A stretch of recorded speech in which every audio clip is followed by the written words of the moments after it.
Imagina que quieres comenzar una empresa, una venta de comida, por ejemplo. Comienzas a ver qué se necesita para tenerla y los conocimientos requeridos. Rápidamente te das cuenta de que vas a necesitar mucha ayuda, así que decides llamar a tus familiares para que te ayuden. Cada uno desempeñando un puesto que, si bien pueden hacer, no son expertos en ese campo. Y que la principal razón por la que están ahí es porque son tus familiares, con los cuales puedes llegar a acuerdos de forma más rápida y segura. Esto puede llegar a ser considerado nepotismo, pero cuando se trata de pequeños negocios o proyectos familiares no hay ningún problema. Los conflictos comienzan cuando hay poder involucrado. Desde las primeras comunidades humanas, lo común siempre ha sido que el que tenga el poder luego del jefe sea el hijo. Esto tiene su mayor auge en las monarquías, en las que las familias querían mantener el poder solo entre ellas, a tal grado en que los matrimonios se orquestaban entre familiares, teniendo como máximo representante a Carlos II de España, a quien le decían el hechizado, producto de todas las relaciones incestuosas que su familia cometió para mantener el poder entre ellas.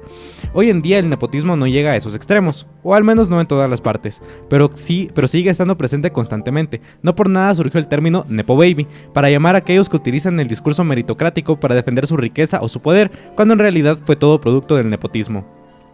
Creo que el nepotismo es inherente a cualquier sistema de poder, pues los padres siempre quieren que los hijos continúen con sus proyectos, y estos al estar envueltos en esos ámbitos se acostumbran y aprenden a moverse. En Guatemala estamos a merced de unas pocas familias que controlan la economía y la política, y todo esto gracias al nepotismo, ya que es común que en una familia con recursos un hijo se dedique a la política y otro se dedica al negocio familiar, y que estos dos hagan acuerdos para poder crecer en conjunto. Esto no sería ningún problema si al menos los proyectos que se llevaran a cabo fueran buenos, pero la realidad que todos conocemos es que esos proyectos raramente salen bien. En Guate estamos tan acostumbrados al nepotismo que lo vemos como algo normal, pero olvidamos que es uno de los principales actos de corrupción. Es importante hablar sobre este tema, es quizás el punto principal en donde podemos empezar a cambiar las cosas. ¿Es posible no caer en el nepotismo? ¿El nepotismo es malo en sí mismo? ¿Bernardo Arévalo es un nepo baby? ¿Cuáles son las claves del nepotismo? ¿Es un acto de corrupción? Yo soy Fermat. Y yo soy Marito. Y nosotros estamos más allá que acá. Episodio triste. El día de hoy me voy a deprimir recordando que básicamente solo por no haber nacido en cuna de plata me va a tocar chingarme. Y encima nací moreno, entonces es aún peor. ¿Cómo estás?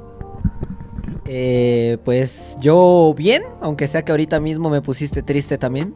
Innegablemente nacimos en familias que no tienen ningún tipo de poder. Obviamente creo que tenemos diferentes también circunstancias y pues también venimos de diferentes lados, ¿verdad? Yo creo que sí, personalmente siento de que de parte de mi papá tengo un poquito más de contactos por ese sentido, ya que él ha sido muy reconocido en lo que es el lugar carismático de los católicos, ¿verdad? Y es un bastante reconocido entre los dirigentes, entonces por eso yo creo que conocer a bastantes personas, también por eso logré llegar a tener facilidad en encontrar una beca en ¿cómo se llama? En el colegio, Rodolfo Robles, en el colegio Doctor Rodolfo Robles, donde tuve una beca, pero es aquí donde debemos que entrar a qué es el nepotismo y qué no es el nepotismo.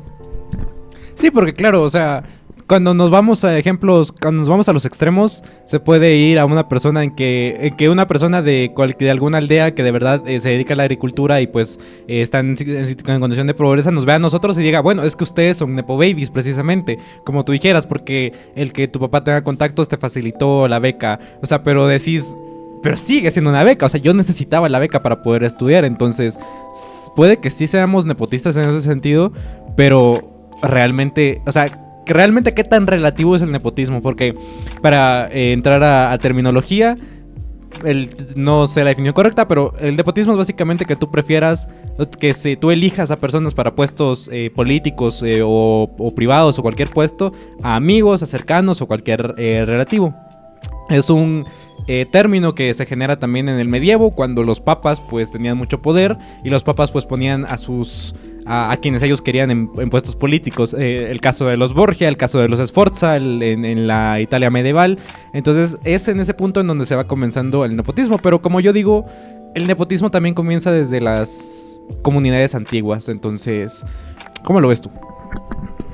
Sí, como tú dices, creo que hay que hacer una gran diferenciación entre lo que es capital social también y una relación nepotista, ya que posiblemente todos hemos escuchado es que voy a ir a hacer capital social, es que voy a ir a hacer capital social. Al final los contactos son los que te pueden encontrar mejores oportunidades, porque claro, no tenemos buenas oportunidades porque nacimos sin tenerlas, claramente.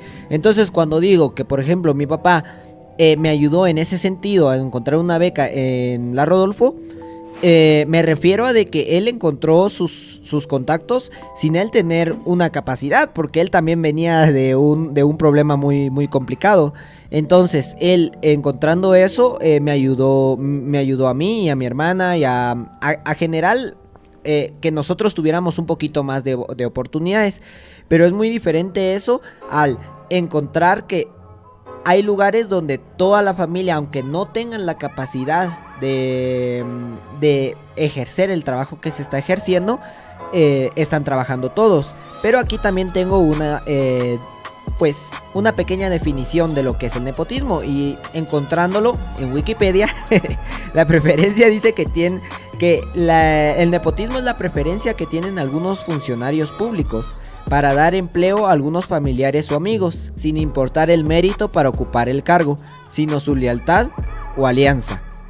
Entonces yo creo que aquí hay tres puntos importantes que vamos a ir discutiendo. Primero es que hace hincapié en funcionarios públicos. Investigando también encontré de que realmente en privadas esta palabra es un poquito malamente usada, aunque sea que para mí no tanto, pero para muchos es como que no está tan bien usada en lugares públicos y en lugares privados. Y aquí dice: cuando los contratan o dar empleo a algunos familiares sin importar el mérito.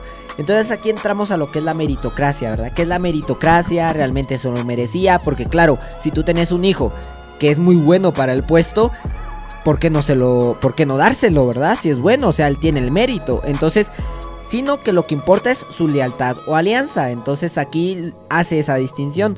La única razón por lo que lo pones ahí es para tener más contactos y mucha más cercanía en realizar pues tratos, ¿verdad? Y ahí es donde empieza la corrupción. Sí, y justo vamos a empezar hablando de dos temas diferentes, que es lo público y lo privado. Como tú decías, aunque pareciera que no, porque pues las dos pueden ser consideradas empresas en muchos términos, creo que es correcto que empecemos a diferenciar entre el nepotismo en el ámbito privado y el nepotismo en el ámbito público. Porque al final en lo privado, no sé, pues ya desde hace mucho tiempo venimos también comentando de cómo las empresas son también como pequeños feudos o como pequeños reinos en donde pues estas dinámicas monárquicas se siguen dando, ¿no? Así de quién va a seguir con la empresa, el junior, ¿no? O sea, pues a todo el mundo se le hace lógico que después de que el del don que termine de dueño de la empresa, el que siga va a ser el junior. O sea, ¿por qué en lo privado como que no hay tanto problema con eso? O sea, a todos se les hace lógico. Pero en lo público sí ya es mucho más jodido. Pero mi punto es que sea lógico no significa que sea adecuado. Correcto, y vamos a empezar precisamente hablando entonces del ámbito privado. Como digo, Alfredo de Masís y Joseph Kotlar son dos sociólogos, si no estoy mal, que investigaron mucho el tema del nepotismo en cuestiones de negocios. Y ellos mencionan que el nepotismo no es bueno en el ámbito privado por tres principales razones. Primero es por la planificación de la sucesión.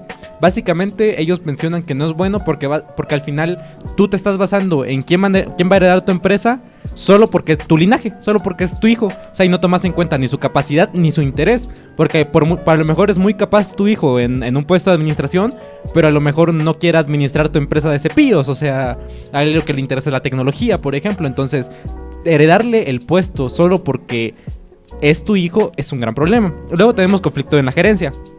Si metes a muchas, que también, básicamente los roces que existen, ¿no?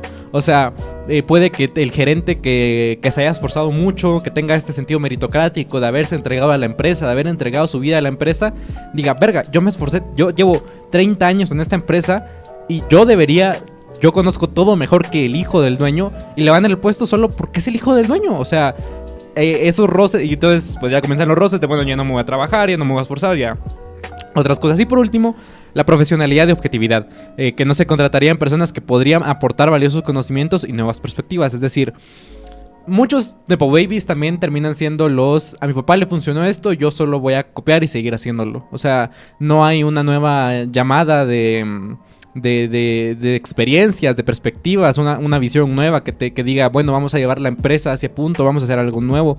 Entonces, ellos mencionan que son estos tres y yo creo que tienen mucha razón, creo que son puntos muy válidos, pero como tú decías, yo creo que el nepotismo también va más allá, porque al final, si tú eres hijo de un dueño de una empresa, pues tu papá también desde pequeño te va a llevar a reuniones, te va a meter mucho en el tema, te va a explicar cómo funciona la fábrica, te va a meter a muchas cosas que otras personas no tienen esa oportunidad. Entonces, ¿eso es nepotista?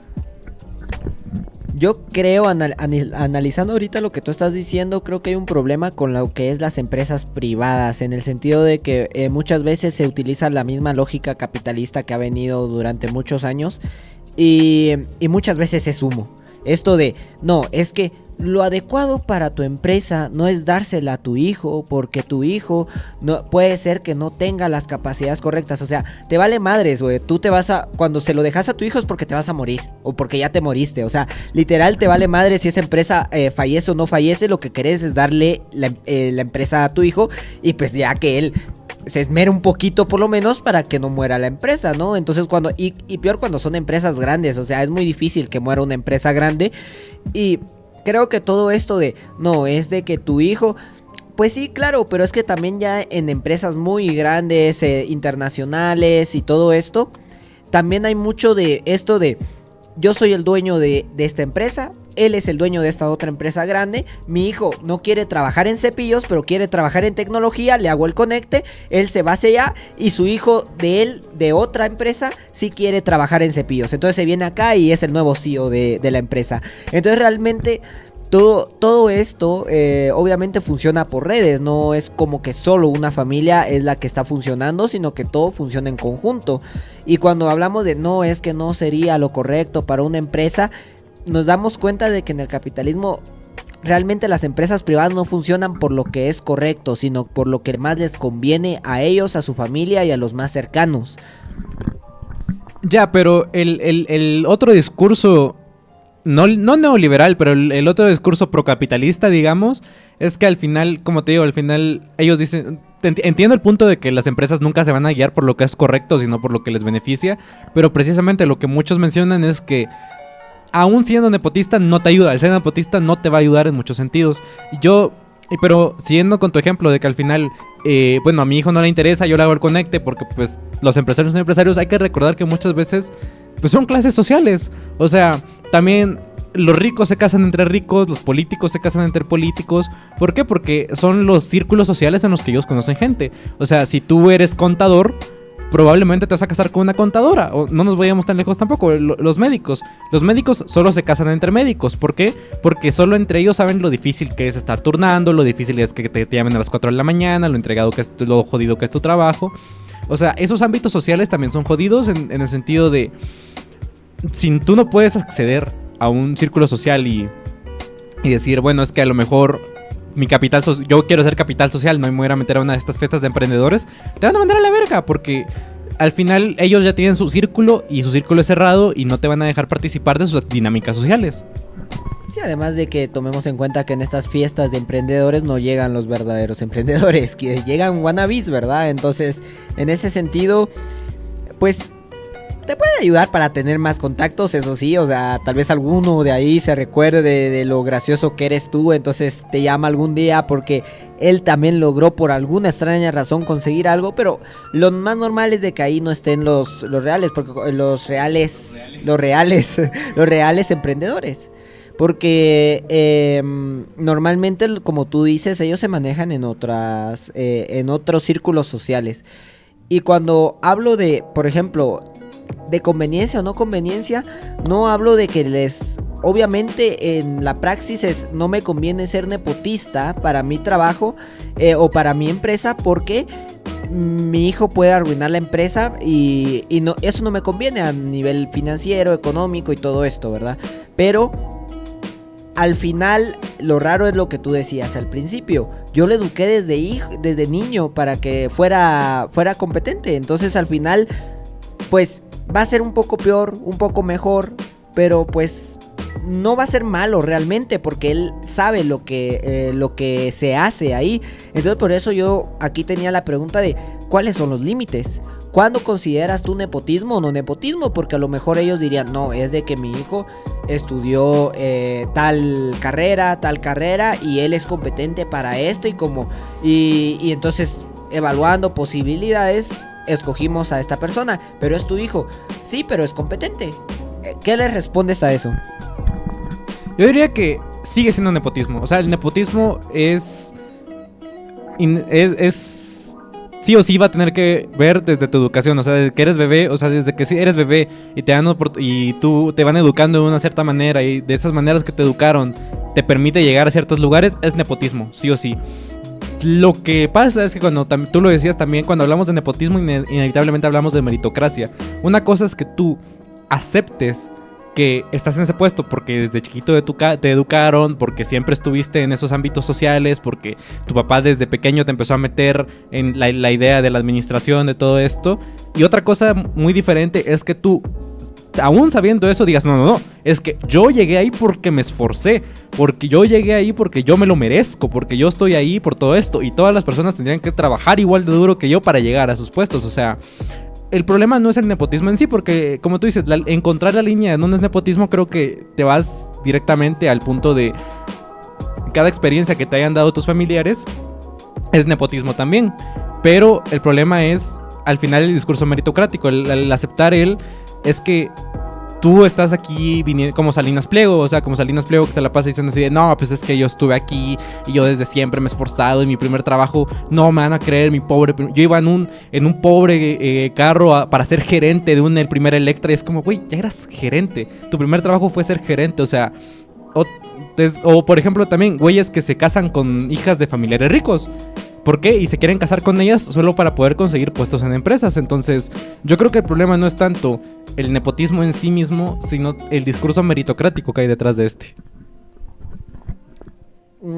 Creo que sí, tú tienes razón de que el nepotismo puede pasar en muchos ámbitos, aunque sea que yo creo que había un término que tú decías y es yo me lo merezco. ¿Qué es el merecer? Porque esa también era una parte de mi pregunta. O sea, si por ejemplo te dice el papá de una empresa, el dueño de una empresa, no, es que mi hijo estudió, tiene buenos conocimientos, y tú investigas su currículum y su vida y decís, bueno, pues sí es cierto, o sea, ha estudiado, no ha sacado malas notas, ha tenido buen conocimiento y él se lo merece. Pues, ¿qué es el punto de merecer algo, verdad? Entonces yo creo que de merecer o no merecer agrega una capa de complejidad a esta discusión, porque normalmente yo diría que merecer sería muchos merecen, o sea, por ejemplo, tal vez él merecía un puesto, pero tal vez alguien lo merecía más, y aparte el merecer también va muy ligado a el esfuerzo y no a la capacidad actual. Entonces, ¿a qué me refiero? Una persona obviamente que nació sin ningún recurso y ha estudiado más y todo eso, puede merecerlo más y a la vez ser menos capaz que alguien que lo merezca menos. Entonces todo esto siento de que hay un problema que tal vez algún día lo profundicemos más, pero creo que ahorita mismo complicaría mucho el tema. Entonces yo diría de que el nepotismo también hay que un poquito como que englobarlo, en el sentido de no llamemos tampoco todo nepotismo, porque entonces también se diluye la palabra. Es como las personas que a todo le dicen fascista, entonces la palabra fascista se escucha más como es fascista, XD es fascista. Entonces como que lo diluimos más y quitamos esa importancia que tiene de decir que algo es nepotista o no es nepotista. Entonces creo que sí hay que un poco englobar lo que realmente es algo nepotista. Entonces yo diría de que ese algo está redondeado en, primero, si la única razón por lo que lo escogió es, que sea un familiar o un amigo muy cercano, y lo que tú también me venías explicando, que espero ahorita lo puedas explicar más, y es transparencia de cómo se llegó a esta elección, y pues varios puntos más que quiero que me expliques ahorita. Ya, Robert Klingard es también otro sociólogo que se ha dedicado mucho a estudiar el tema de la corrupción.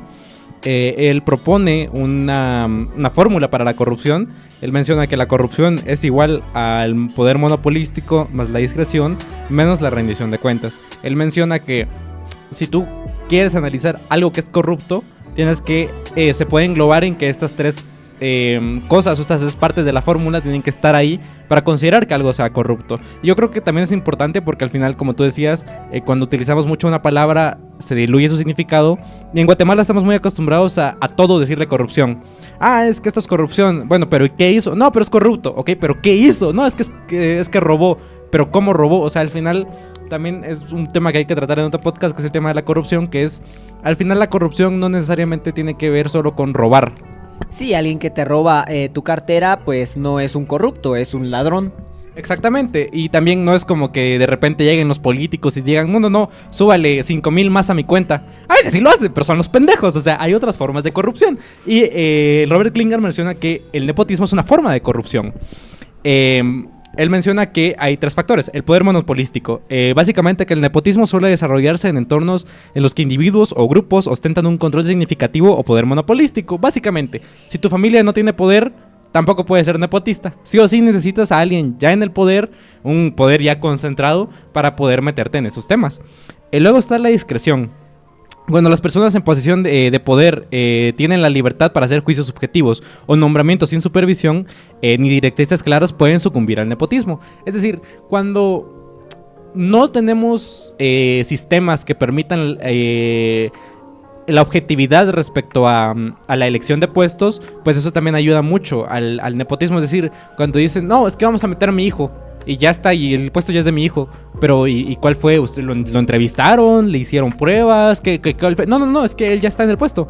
O sea, si no existen esos sistemas para los cuales tener un control sobre cómo hacerlo, sobre cómo se recluta a las personas, pues también se cae en el nepotismo.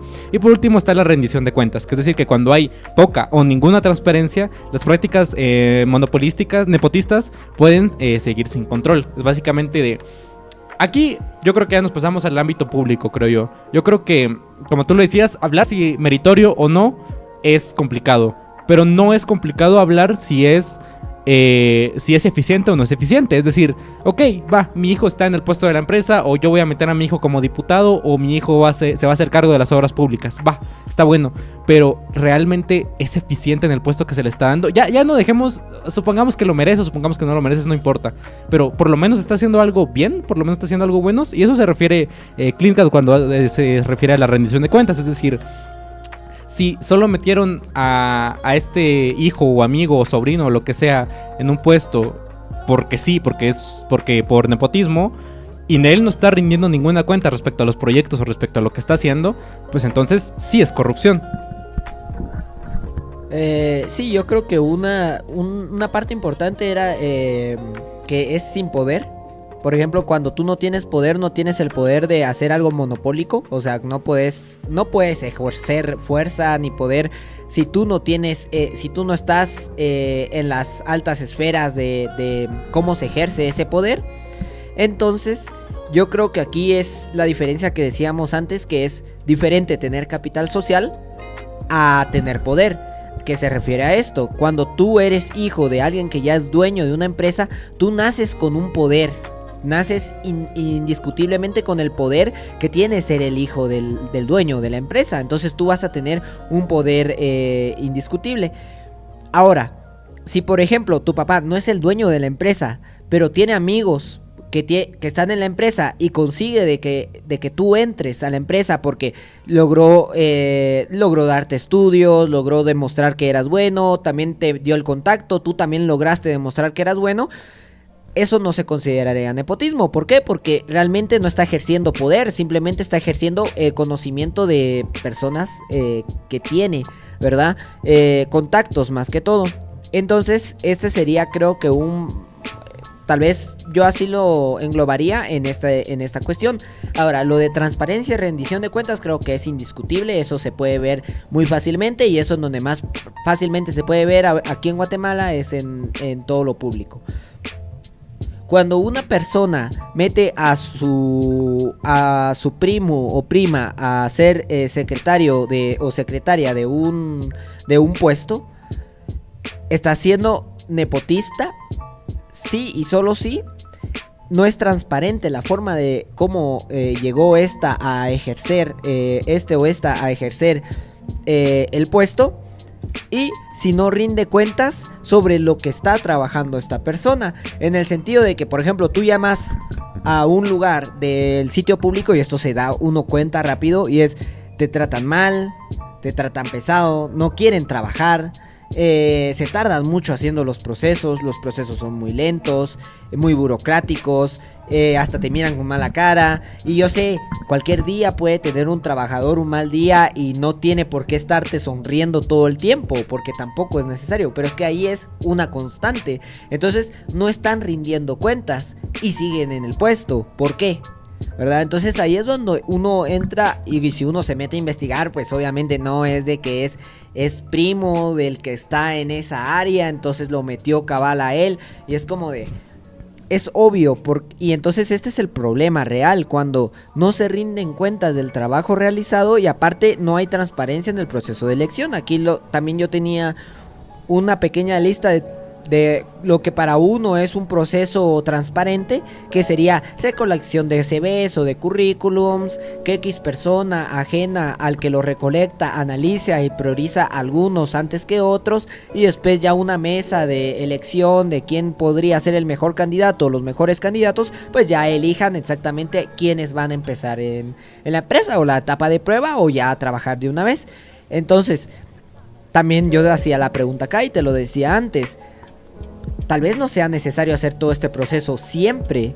Claramente, cuando tú empezás una tiendita y querés aumentarla de tamaño y querés hacer una tienda un poco más grande y necesitas entonces por lo menos un trabajador que esté ahí, pues a lo mejor y llamas a tu primo que no está trabajando y le dices: te doy trabajo, ojalá.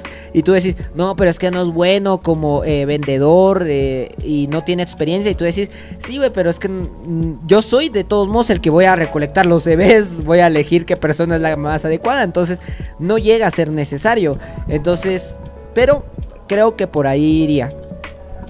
Es que es lo que ya hablamos, o sea, cuando hablamos de microeconomía en ese sentido, pues ¿es nepotista que yo elija a mi primo? Sí.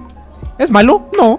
Porque pues yo tampoco, como dices, yo tampoco tengo el tiempo para estar recolectando CVs. También, ¿quién va a mandar un CV para ser dependedor de tienda? ¿Quién va a mandar CV para ser el chino? O sea, pues no, o sea, pero es que ya estamos hablando en ámbitos informales. Cuando hablamos de ámbitos políticos o cuando hablamos de ámbitos ya macroeconómicos, en la que ya literalmente una empresa como la cervecería, como la licorera, como Cementos Progreso, pues ya se ve mal. O sea, ya dices, güey, muchas personas dependen de esa empresa.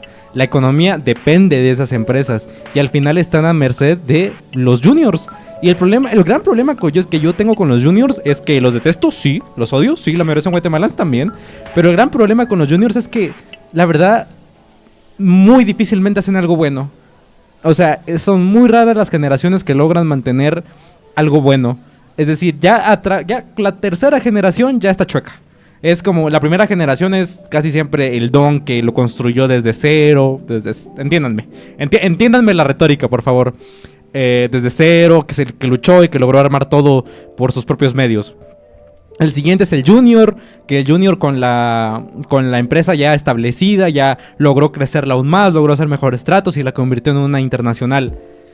Y el tercer Junior, el tercero que viene después de eso, ya es un pendejo, ya es un niño mimado, ya es un niño al que le dieron todo, ya es un güey al que solo le interesa el varo, ya no tiene interés en administrar, ni en hacer buenos planes, ni en una conciencia social o todo ese tipo de cosas. Y yo nunca he ocultado mi odio hacia las empresas privadas, pero pues algo hacen, o sea, más de algo hacen. Y entonces yo siento que ese es el gran problema con los Nepo Babies al final, como te digo, en ámbitos ya más macroeconómicos y políticos públicos. Porque pues al final si lo quisieras ver en tu tiendita, incluso en tu tiendita lo puede ser, babos. O sea, incluso una señora que yo que sé que se dedica a hacer comida, babos, le quiere dejar ya está enferma o yo que sé, y le quiere dejar el puesto a su hija. Su hija a lo mejor ya va a decir, pues va, pero yo ya no cocino, no le pone el mismo esfuerzo, o sea, ya es diferente. Entonces, yo creo que el nepotismo no va tanto relacionado. El nepotismo también tiene que ver con el futuro. También tiene que ver con este es un proyecto en el que yo dejé mi vida.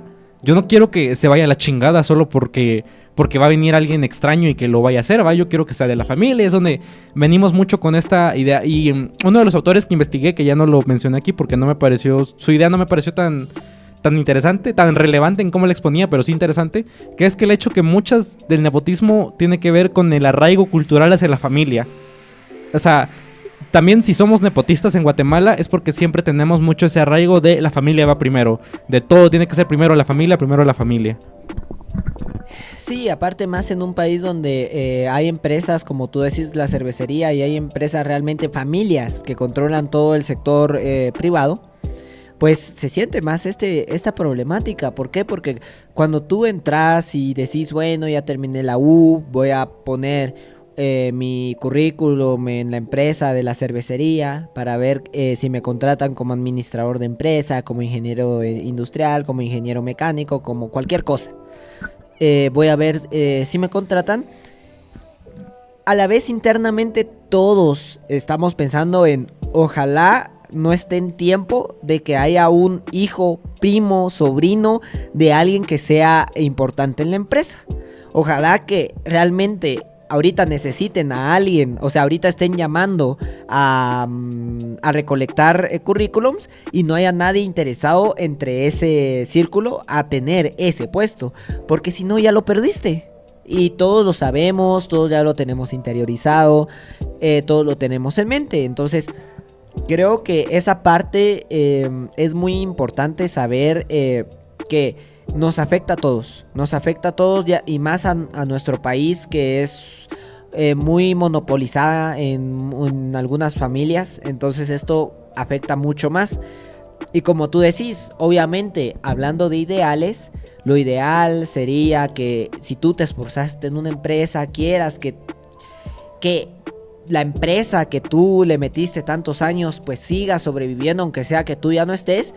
Y pues lo ideal sería que tú se lo des a alguien que realmente mires que pueda hacer eso, ¿verdad? No necesariamente a tu familia. Pero ¿qué es lo que pasa? Que también hay, como tú decías, ese arraigo cultural latinoamericano que es muy obvio, que es la familia ante todo. Respeto a la familia, aunque sea que te trate del culo. Debes que la familia antes que los amigos, aunque te traten del culo. Entonces, toda esa que nos enseñan desde pequeños creo que sí afecta mucho a todas estas políticas. Realmente, ahorita no tengo otro punto. No sé si tú querías discutir otro punto más. Pues, siguiendo con la idea de la familia como arraigo cultural, se me hace interesante porque al final realmente, como que, no sé, pero realmente en Guatemala tampoco casi nunca se ve el esfuerzo hacia la familia, no sé si me voy a entender. El hecho es de que, si bien tenemos como este arraigo cultural hacia la familia, pues como en Guatemala somos tan neoliberales, ya es como de, o sea, sí, primero siempre la familia, siempre y cuando tengan dinero. O sea, como que en Guatemala estamos muy acostumbrados al hecho de la comunidad, de la familia, como tú dijeras, aunque me estén tratando de la chingada, pero ni modo, porque tienen varo, o sea, de plano, porque tienen varo me voy a tener que quedar con ellos. Entonces, no sé realmente si esto termina siendo algo contraproducente en el ámbito cultural, porque muchas de las empresas, de las pequeñas empresas, son empresas familiares, son empresas en las que pues es el hijo el que va a tener que ayudar al papá en la construcción, o es la hija la que tiene que ayudar a la mamá en el puesto de tortillas, o es, al final, mucha de la microempresa guatemalteca termina siendo empresa familiar. Y aquí podemos entrar en un punto también de cómo se explota, por ejemplo, a los hijos, porque digamos, ok, está bien que sea empresa familiar, pero no, estamos olvidando que son niños los que están, bueno, niños a veces, ¿no? Los que están trabajando para las familias. Entonces, también ese punto es lo que tenemos que tomar en cuenta. Entonces, otra vez, yo creo que el nepotismo, es imposible no caer en el nepotismo. Yo creo que ya eso lo dejamos claro. Pero el nepotismo como corrupción siento que es el tema central en el que todos se deberían de enfocar. O sea, como tú dijiste y ya se repitió, no podemos esperar que muchas personas, microempresas, tengan que decir así como, o con un albañil, ¿no? De repente a un albañil le dicen así de, es que mira, es que nos falta gente y tenemos que terminar esto rápido. ¿A quién llamamos? No, pues mi primo le sabe. Llámate a tu primo y te lo traes ahorita porque lo necesitamos. O sea, en esos pequeños ámbitos, ¿es nepotismo? Por supuesto que sí, pero no estamos hablando de eso. Estamos hablando más como de nepotismo como corrupción, como un acto de decir, yo logré meterme a este puesto político por parte de la UNE, por parte de Vamos, por parte de lo que yo que sé, y voy a meter a mi otro hijo de diputado. Pero su hijo es abogado, no, es administrador. Pero su hijo sabe leyes, no, pero pues es mi hijo, yo quiero que tenga un puesto seguro, ¿no? Entonces, ¿qué opinas tú del nepotismo como acto de corrupción? Pues sí, como veníamos hablando, el nepotismo en corrupción es muy complicado, es lo peor que puede pasar. Bueno, no es lo peor, obviamente, pero es de las peores cosas que pasan. ¿Por qué? Porque pues también es para mantener el poder, como decía uno de tu listado, el primero, que era que la monopolización del ambiente, por así decirlo, de la empresa o ya sea del Estado.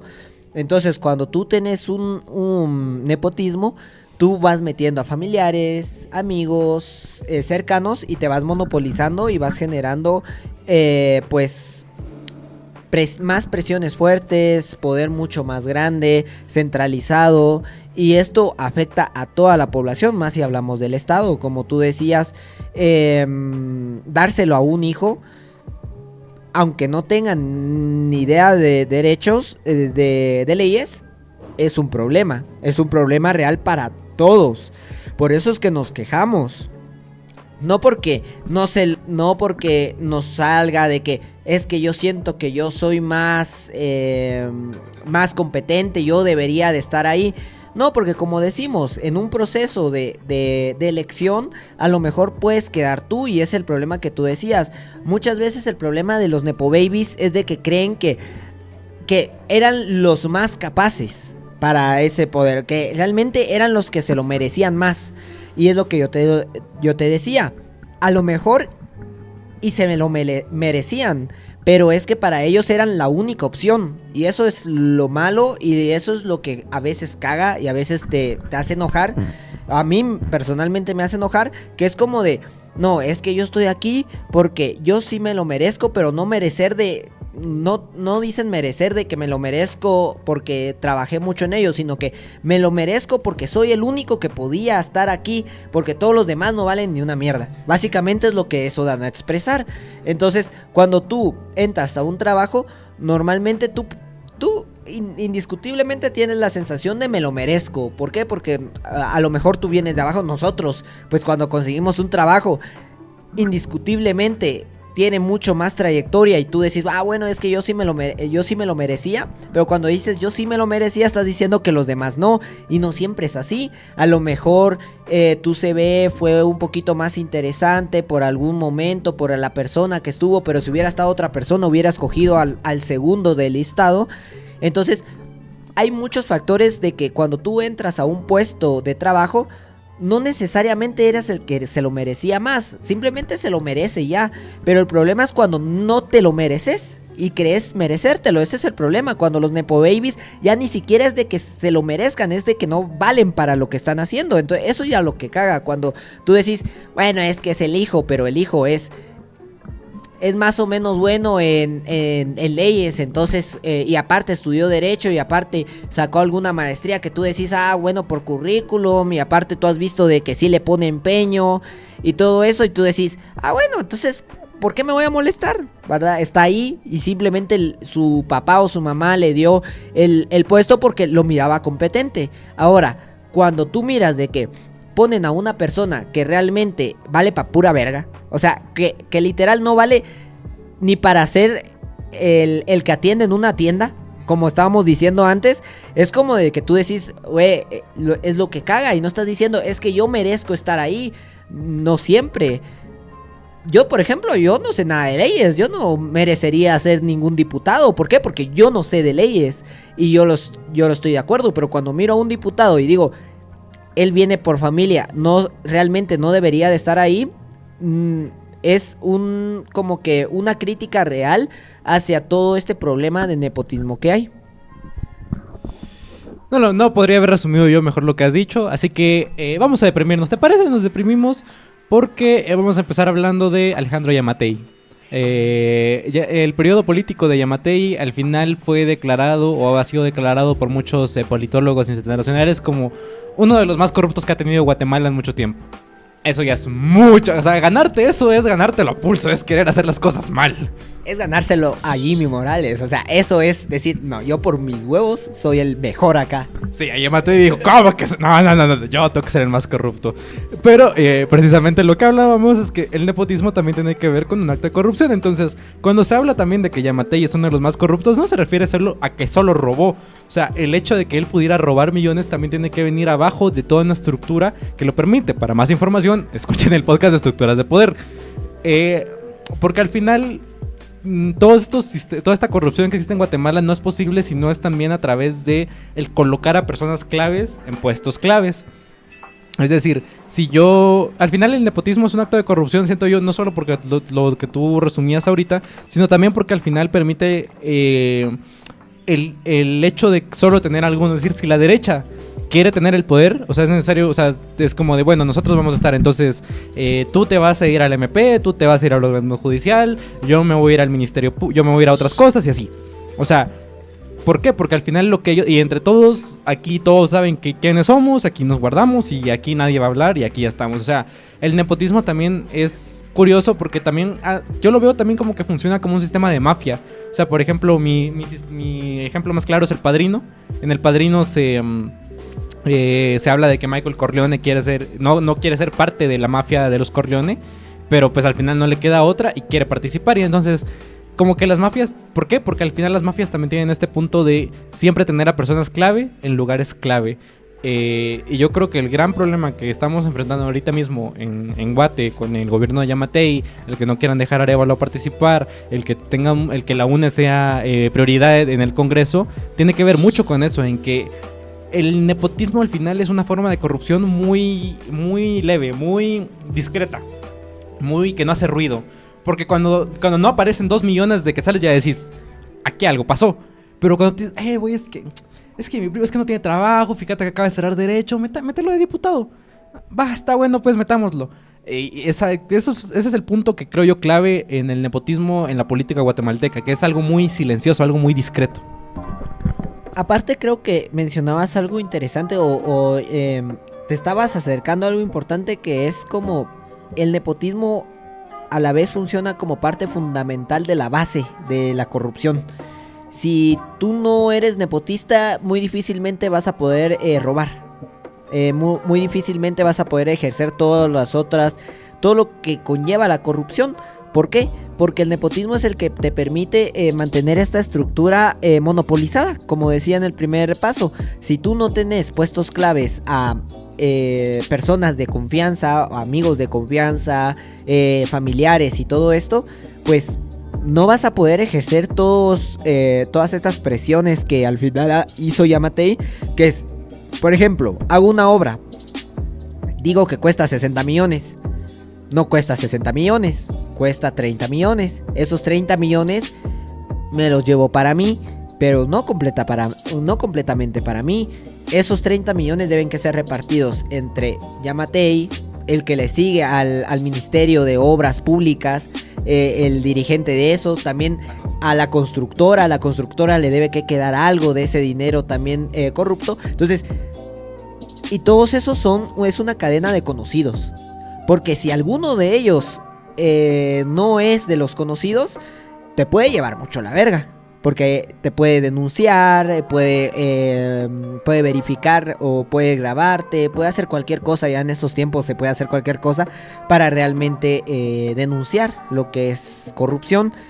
Entonces, para estar completamente seguro de cada paso que se hace en la corrupción para robar, como tú dijeras, 2 millones, no es de que yo diga, quiero 2 millones a mi cuenta. No, porque obviamente esos 2 millones deben que ir como que censados o justificados por algo, pero que estén justificados no significa que realmente no se hayan robado, porque también hay muchas personas que confunden eso. No, es que cómo se robó 30 millones y realmente esos 30 millones sirvieron para las vacunas. No, es que esos 30 millones él pidió 60 de préstamo, 30 millones fueron para las vacunas y los otros 30 millones fue puro robo entre todos, ¿verdad? Y para lograr hacer eso, como tú decías, necesita puestos claves. Primero, a alguien en el MP para que no lo investiguen. También necesita a todos sus diputados que están en el Congreso. ¿Para qué? Para que tampoco metan recursos de antejuicio o lo intenten también a partir de ahí investigar.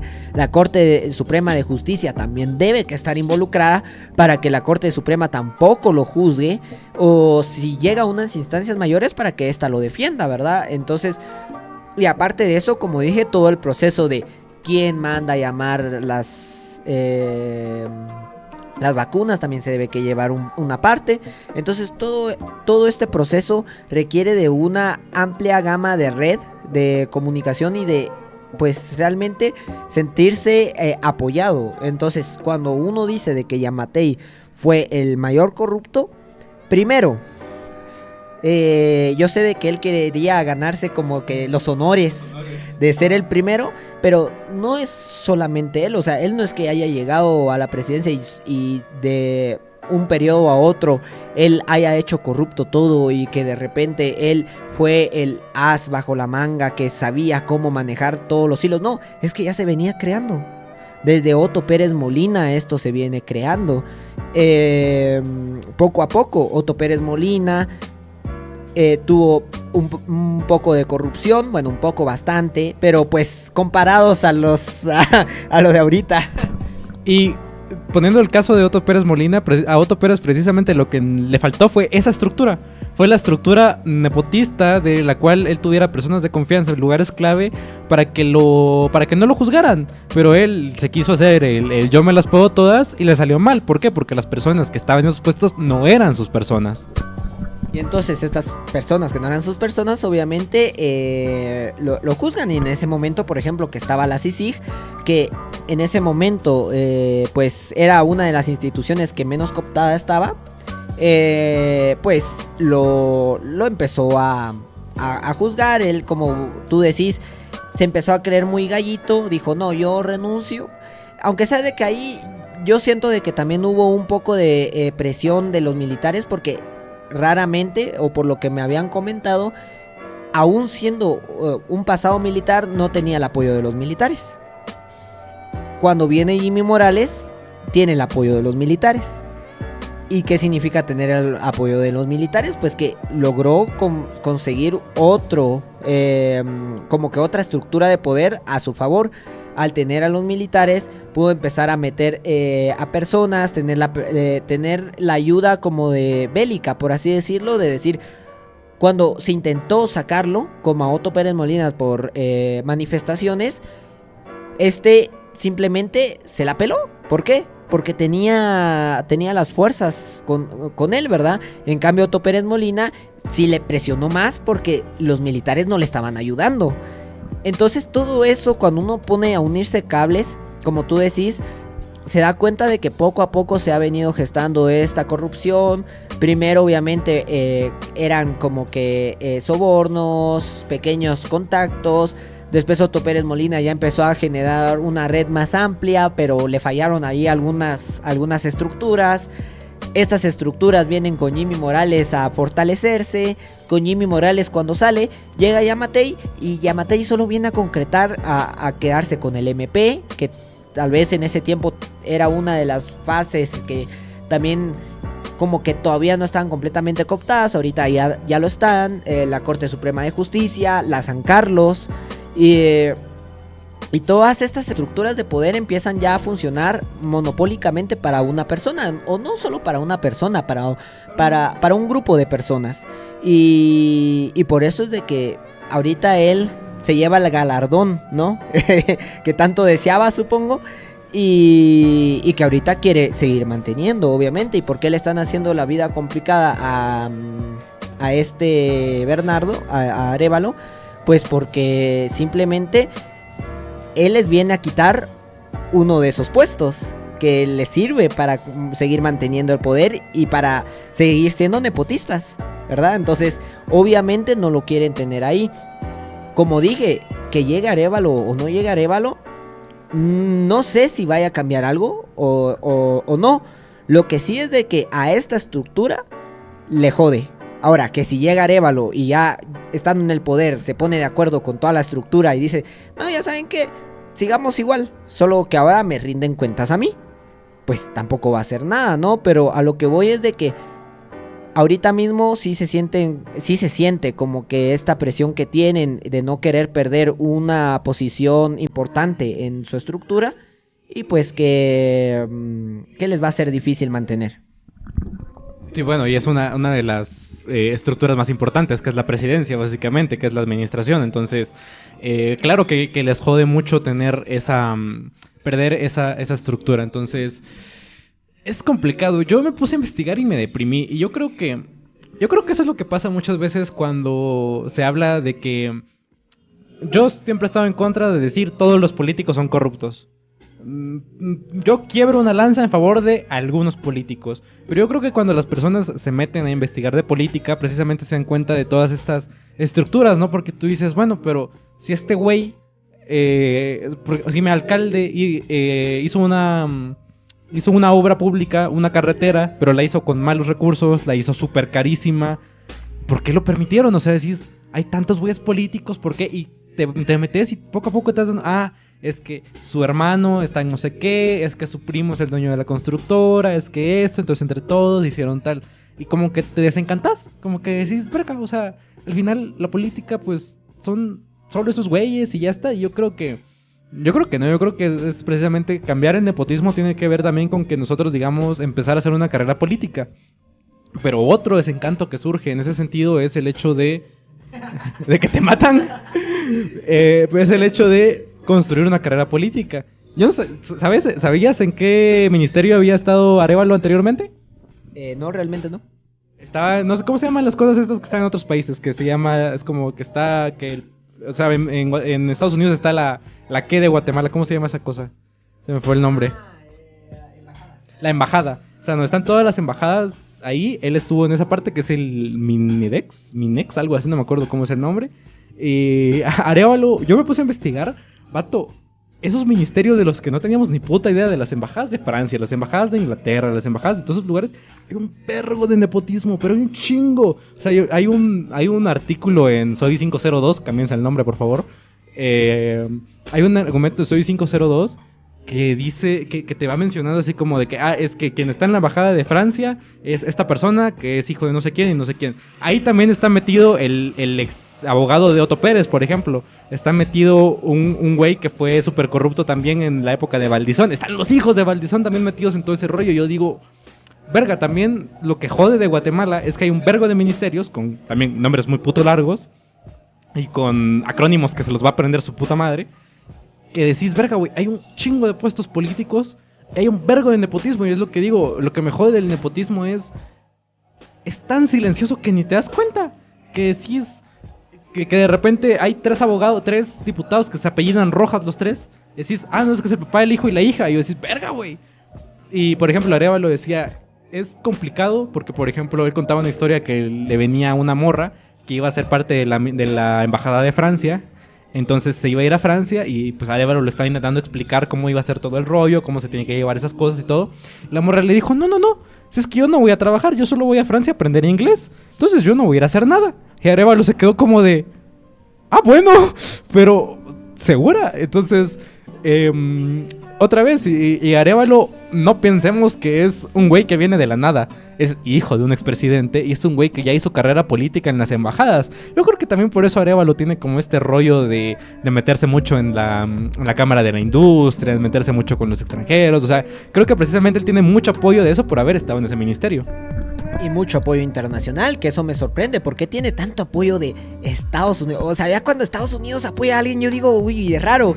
Pero yo también, como tú decís, yo creo que también es porque a todos los países, bueno, a todos los países internacionales, pues no les conviene tampoco tener a un país tan cerrado que se está volviendo Guatemala con tanta corrupción. ¿Por qué? Porque no permite hacer pues comercio más libre, que es lo que necesitan, es explotar a Guatemala. Y entonces cuando hay mucha corrupción es mucho más difícil explotar a Guatemala internacionalmente, aunque localmente se vuelve peor, porque localmente se vuelve insufrible lo que es conseguir trabajos, lo que es puede sufrir la economía, o sea, pueden pasar muchas cosas. Pero a la vez a los otros países no les conviene. Y pues Bernardo Arévalo viene siendo... Por eso es de que me da risa cuando dicen que Bernardo Arévalo es de izquierda comunista. No, él de hecho aboga por el libre mercado, o sea, y se le nota a leguas. Y no estoy ni en contra ni a favor, o sea, solo estoy diciendo lo que es. Y decir que es comunista es un chiste, o sea, es un chiste que, como digo, ni siquiera es que yo apoye el comunismo o no, porque ya sé que algunos van a decir, no, es que tú porque eres comunista, sí. No es eso, es que simplemente hay que tener claro que es comunismo, que es socialdemocracia, que es libre mercado, que es progresismo, que es conservadurismo, que, o sea, cada cosa, que es fascismo. Entonces... yo creo que cabal, como tú decías, Bernardo Arévalo viene siendo un hijo ya de un presidente con una carrera de política muy presente, que para mí sí es una, pues no la última, pero de las últimas esperanzas antes de que todo se vuelva un vergueo. Y obviamente lo quieren sacar, como te decía, para seguir manteniendo el poder. Tú decías, nos desencantamos porque cuando leemos todo, sí, y eso lo que ocasiona es de que las personas digan, no, es de que, ya vieron, es que la política, ¿para qué me meto en políticas? Igual yo necesito trabajar para comer el día de hoy. Ya, pero es que en un futuro, tal vez actualmente no lo estás notando aún, pero en un futuro eso te va a joder demasiado. Pero... Es el problema, por así decirlo. Entonces las personas se vuelven muy apolíticas por este mismo sentido. Y te iba a decir otra cosa, pero ahorita mismo se me olvidó contando esto, así que te dejo, a ver si me recuerdo mientras. Mario es siempre que es dos cosas. Dice la primera y de la segunda no me acuerdo. Cerrando ya el tema de familias políticas. En su libro La economía atrapada, Fuentes Knight, que fue ministro de Economía, ¿te imaginas? Sí, ahorita me recordé. El tema que quería hablar era de que, por ejemplo, cuando una persona se mete a un trabajo en la San Carlos, ponétele, de secretario, y o de barrendero, por así decirlo, y lo mete un familiar y le dice, mira, yo necesito que firmes este contrato que dice que vas a ganar 20,000, pero realmente se te va a estar pagando 10,000.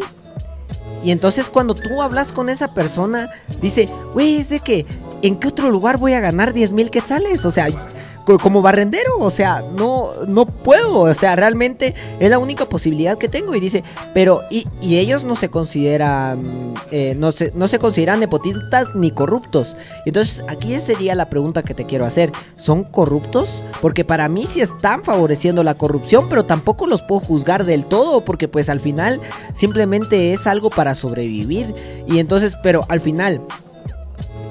a este punto quería llegar. Cuando tú estás en un puesto, si tú preguntas, no es de que todo es nepotista porque tú estás viendo toda la cadena, pero es que las personas que están dentro, las mismas personas que están ahí dentro por ser nepotistas, ni siquiera saben que ellos están siendo nepotistas. O sea, ellos creen que realmente están trabajando, o sea, ellos realmente creen que están favoreciendo. Entonces cuando tú decís, no, es de que tú eres esta persona y están, a ti te están dando 10,000, pero realmente te deberían de estar dando 20,000. Y tú dices, sí, pero es que soy solo yo, o sea, son 10,000, además a mí me están pagando bien, o sea, ¿por qué me iría a cojar? No me voy a quejar, vamos. Entonces, pero cuando te lo pones a pensar tú eres una de las partes fundamentales de esa cadena de corrupción y no te estás dando cuenta, o no te querés dar cuenta. Entonces esa sería la pregunta.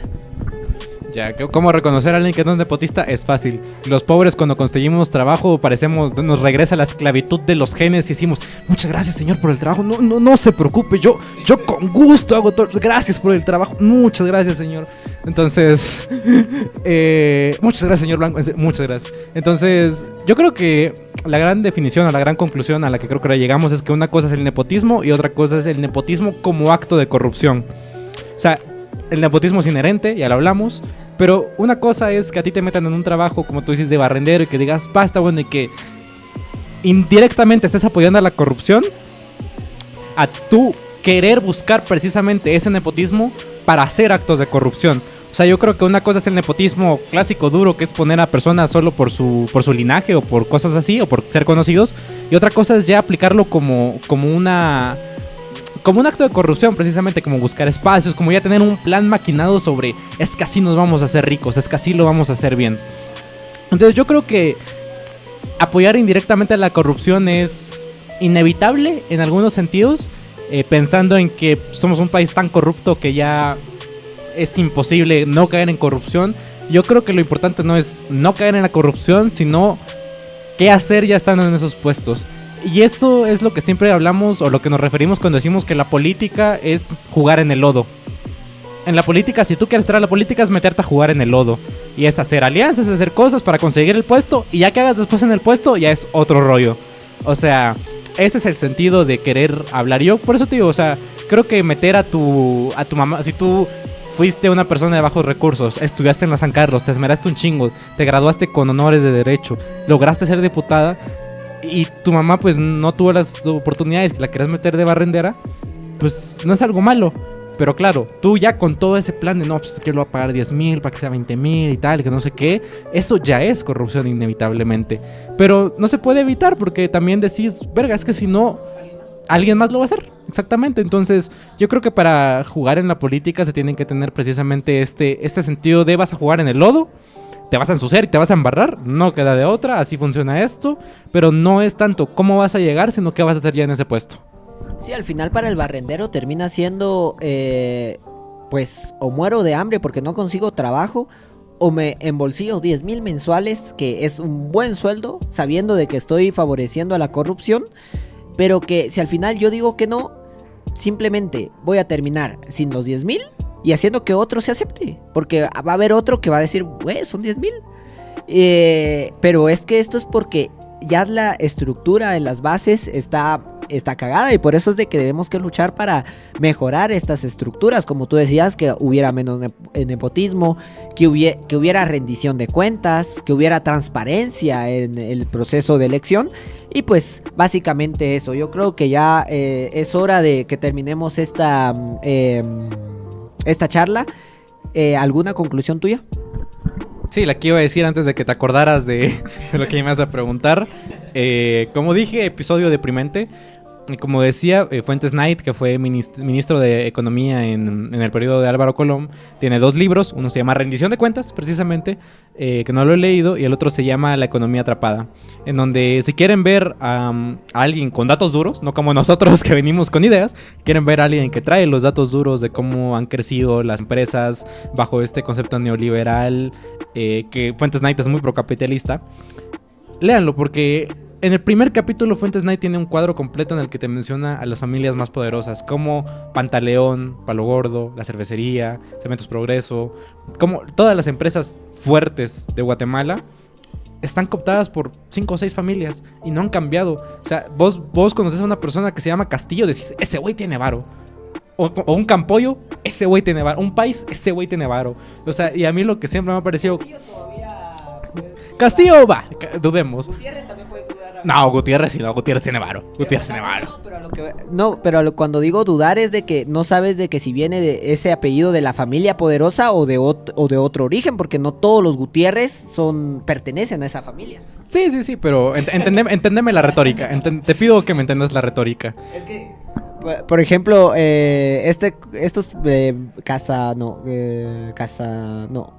no, nada que ver. Bueno, por ejemplo, los países. tú decís, "Güey, uno que tiene apellido Páez inevitablemente pertenece a esa familia, o sea, nadie más tiene ese apellido".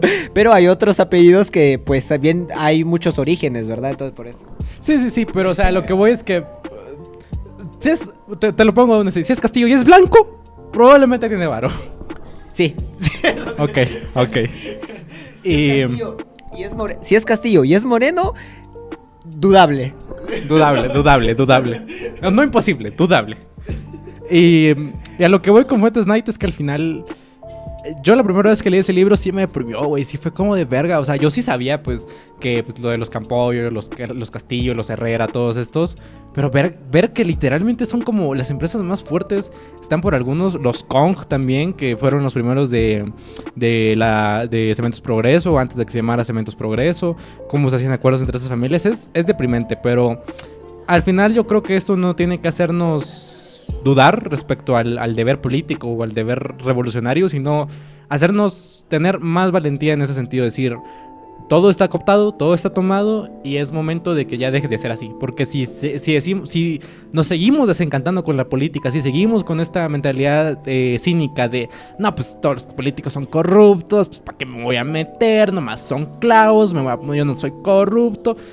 No vamos a llegar a ningún lado, vamos a dar vueltas en el mismo lugar. Y entonces esa es mi conclusión.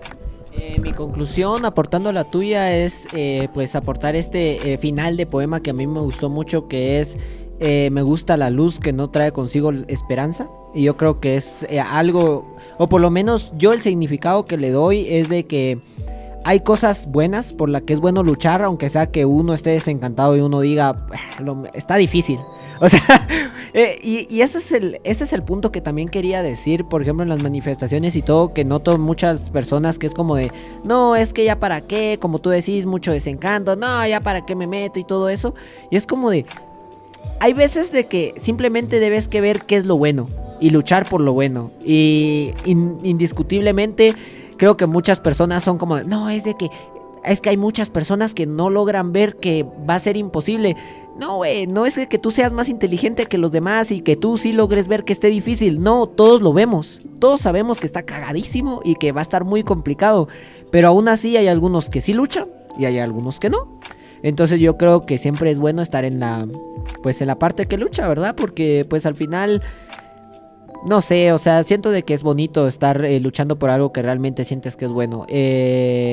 Como último y como última conclusión es, ya muchos dirigentes de muchos países han dicho y pronunciado por lo del caso de Guatemala y han dicho de que es muy cagado lo que está pasando, ya que el presidente de España, que ha tenido muchos problemas políticos también y muchos problemas de corrupción también en España, diga, no, Guatemala sí está cagado, es que está cagado, o sea, es imposible. Entonces yo digo de que esa sería la conclusión. Entonces hay que luchar para mejorar toda esta estructura desde la base, obviamente. Correcto, y la base somos nosotros. La base no se puede conseguir a través de un estado nepotista. Así que sí, arriba el estado plurinacional. Zapata vive, la lucha sigue. Yo fui Fermat. Y yo Marito. Y nosotros estuvimos más allá de acá. Muchas gracias por escucharnos.